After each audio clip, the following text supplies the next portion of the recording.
নমস্কার, আমার ইচ্ছেগুলোতে স্বাগত জানাই। কবিগুরু রবীন্দ্রনাথ ঠাকুর রচিত ছোট গল্প জয় পরাজয়ের আমি প্রথম পর্ব এখন পাঠ করে শোনাব। রাজকন্যার নাম অপরাজিতা।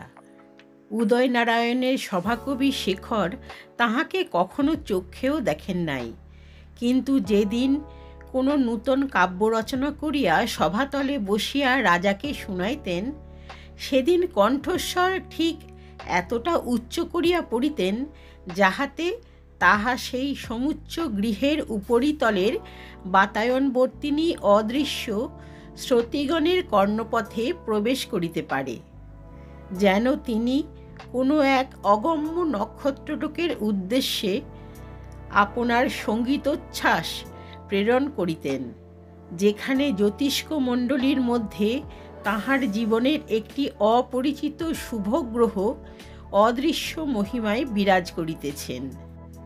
কখনো ছায়ার মতো দেখিতে পাইতেন, কখনো নূপুর সিঞ্জনের মতো শোনা যাইত।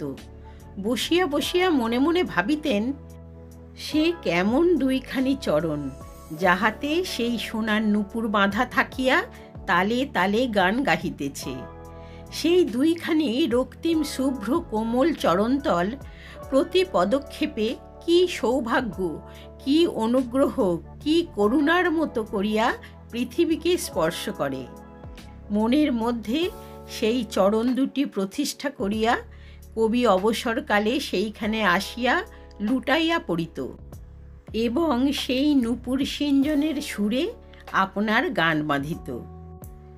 কিন্তু যে ছায়া দেখিয়াছিল, যে নূপুর শুনিয়াছিল, সে কাহার ছায়া, কাহার নূপুর, এমন তর্ক, এমন সংশয় তাহার ভক্ত হৃদয়ে কখনো উদয় হয় নাই। রাজকন্যার দাসী মঞ্জরী যখন ঘাটে যাইত, শেখরের ঘরের সম্মুখ দিয়া তাহার পথ ছিল।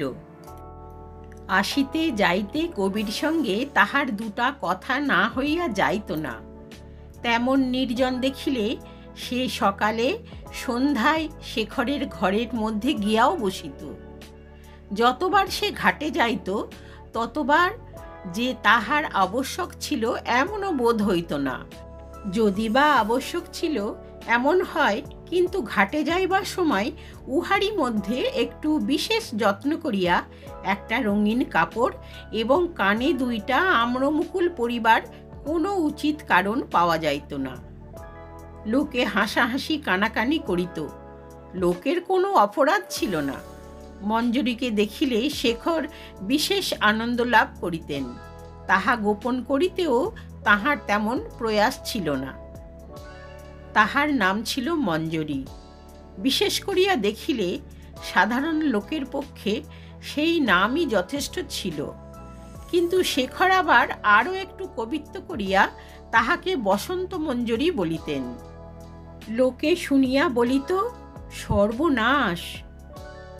আবার কবির বসন্ত বর্ণনার মধ্যে মঞ্জুলো বঞ্জুলো মঞ্জরী এমনতর অনুপ্রাসও মাঝে মাঝে পাওয়া যাইত, এমনকি জনরব রাজার কানেও উঠিয়াছিল। রাজা তাহার কবির এইরূপ রসাধিক্যের পরিচয় পাইয়া বড়ই আমোদ বোধ করিতেন, তাহা লইয়া কৌতুক করিতেন। শেখরও তাহাতে যোগ দিতেন। রাজা হাসিয়া প্রশ্ন করিতেন, ভ্রমর কি কেবল বসন্তের রাজসভায় গান গায়? কবি উত্তর দিতেন, না, পুষ্পমঞ্জরীর মধুও খাইয়া থাকে। এমনি করিয়া সকলেই হাসিত, আমোদ করিত। বোধ করি অন্তঃপুরে রাজকন্যা অপরাজিতাও মঞ্জরীকে লইয়া মাঝে মাঝে উপহাস করিয়া থাকিবেন। মঞ্জরী তাহাতে অসন্তুষ্ট হইত না। এমনি করিয়া সত্যে মিথ্যায় মিশাইয়া মানুষের জীবন একরকম করিয়া কাটিয়া যায়। খানিকটা বিধাতা গড়েন, খানিকটা আপনি গড়ে, খানিকটা পাঁচজনে গড়িয়া দেয়। জীবনটা একটা পাঁচমিশালি রকমের জোড়া তারা, প্রকৃত এবং অপ্রকৃত, কাল্পনিক এবং বাস্তবিক। কেবল কবি যে গানগুলি গাহিতেন তাহাই সত্য এবং সম্পূর্ণ। গানের বিষয় সেই রাধা এবং কৃষ্ণ, সেই চিরন্তন নর এবং চিরন্তন নারী, সেই অনাদি দুঃখ এবং অনন্ত সুখ।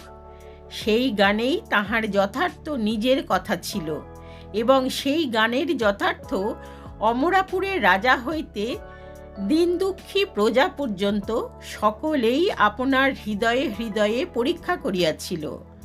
তাহার গান সকলেরই মুখে।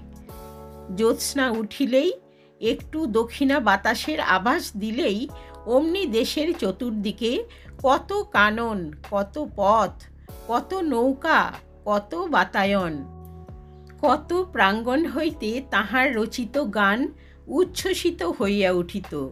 তাহার খ্যাতির আর সীমা ছিল না। এইভাবে অনেক দিন কাটিয়া গেল।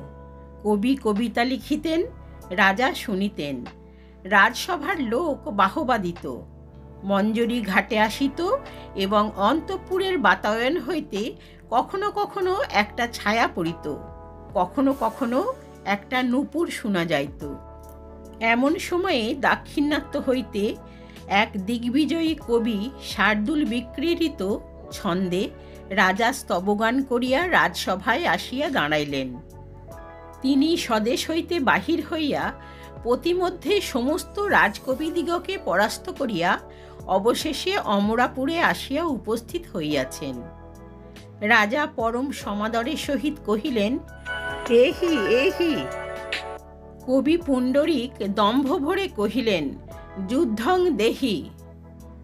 রাজার মান রাখিতে হইবে, যুদ্ধ দিতে হইবে, কিন্তু কাব্যযুদ্ধ যে কিরূপ হইতে পারে শেখরের সে সম্বন্ধে ভালোরূপ ধারণা ছিল না। তিনি অত্যন্ত চিন্তিত ও শঙ্কিত হইয়া উঠিলেন। রাত্রে নিদ্রা হইল না। যশস্বী পুণ্ডরীকের দীর্ঘ বলিষ্ঠ দেহ, সুতীক্ষ্ণ বক্র নাসা এবং দর্পোদ্ধত উন্নত মস্তক দিগ্বিদিকে অঙ্কিত দেখিতে লাগিলেন। প্রাতঃকালে কম্পিত হৃদয় কবি রণক্ষেত্রে আসিয়া প্রবেশ করিলেন। প্রত্যুষ হইতে সভাতল লোকে পরিপূর্ণ হইয়া গিয়াছে। কলরবের সীমা নাই। নগরে আর সমস্ত কাজকর্ম একেবারে বন্ধ। কবি শেখর বহু কণ্ঠে মুখে সহাস্য প্রফুল্লতার আয়োজন করিয়া প্রতিদ্বন্দ্বী কবি পুণ্ডরীককে নমস্কার করিলেন।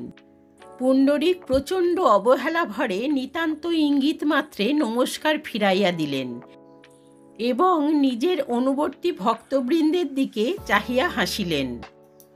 শেখর একবার অন্তঃপুরের বাতায়নের দিকে কটাক্ষ নিক্ষেপ করিলেন। বুঝিতে পারিলেন সেখান হইতে আজ শত শত কৌতূহলপূর্ণ কৃষ্ণতারকার ব্যগ্র দৃষ্টি এই জনতার উপরে অজস্র নিপতিত হইতেছে। একবার একাগ্রভাবে চিত্তকে সেই ঊর্ধ্বলোকে উৎক্ষিপ্ত করিয়া আপনার জয়লক্ষ্মীকে বন্দনা করিয়া আসিলেন। মনে মনে কহিলেন, আমার যদি আজ জয় হয় তবে হে দেবী, হে অপরাজিতা, তাহাতে তোমারই নামের সার্থকতা হইবে। তুরি ভেরি বাজিয়া উঠিল। জয়ধ্বনি করিয়া সমাগত সকলে উঠিয়া দাঁড়াইল। শুক্লবসন রাজা উদয়নারায়ণ শরৎ প্রভাতের শুভ্র মেঘরাশির ন্যায় ধীর গমনে সভায় প্রবেশ করিলেন এবং সিংহাসনে উঠিয়া বসিলেন। পুণ্ডরীক উঠিয়া সিংহাসনের সম্মুখে আসিয়া দাঁড়াইলেন। বৃহৎ সভা স্তব্ধ হইয়া গেল। বক্ষ বিস্ফারিত করিয়া গ্রীবা ঈষৎ ঊর্ধ্বে হেলাইয়া বিরাট মূর্তি পুণ্ডরীক গম্ভীর স্বরে উদয়নারায়ণের স্তব পাঠ করিতে আরম্ভ করিলেন। কণ্ঠস্বর ঘরে ধরে না। বৃহৎ সভাগৃহের চারিদিকের ভিত্তিতে, স্তম্ভে, ছাদে সমুদ্রের তরঙ্গের মতো গভীর মন্দ্রে আঘাত প্রতিঘাত করিতে লাগিল এবং কেবল সেই ধ্বনির বেগে সমস্ত জনমণ্ডলীর বক্ষ কবাট থর থর করিয়া স্পন্দিত হইয়া উঠিল। কত কৌশল, কত কারুকার্য! উদয়নারায়ণ নামের কত রূপ ব্যাখ্যা, রাজার নামাক্ষরের কত দিক হইতে কত প্রকার বিন্যাস, কত ছন্দ, কত যমক! পুণ্ডরীক যখন শেষ করিয়া বসিলেন, কিছুক্ষণের জন্য নিস্তব্ধ সভাগৃহ তাহার কণ্ঠের প্রতিধ্বনি ও সহস্র হৃদয়ের নির্বাক বিস্ময় রাশিতে গম গম করিতে লাগিল। বহু দূরদেশ হইতে আগত পণ্ডিতগণ দক্ষিণ হস্ত তুলিয়া উচ্চৈস্বরে সাধু সাধু করিয়া উঠিলেন। তখন সিংহাসন হইতে রাজা একবার শেখরের মুখের দিকে চাহিলেন। শেখরও ভক্তি, প্রণয়, অভিমান এবং এক প্রকার সকরুণ সংকোচপূর্ণ দৃষ্টি রাজার দিকে প্রেরণ করিল এবং ধীরে ধীরে উঠিয়া দাঁড়াইল। রাম যখন লোক রঞ্জনার্থে দ্বিতীয়বার অগ্নি পরীক্ষা করিতে চাহিয়াছিলেন, তখন সীতা যেন এইরূপভাবে চাহিয়া এমনি করিয়া তাহার স্বামীর সিংহাসনের সম্মুখে দাঁড়াইয়াছিলেন। কবি দৃষ্টি নীরবে রাজাকে জানাইল, আমি তোমারই।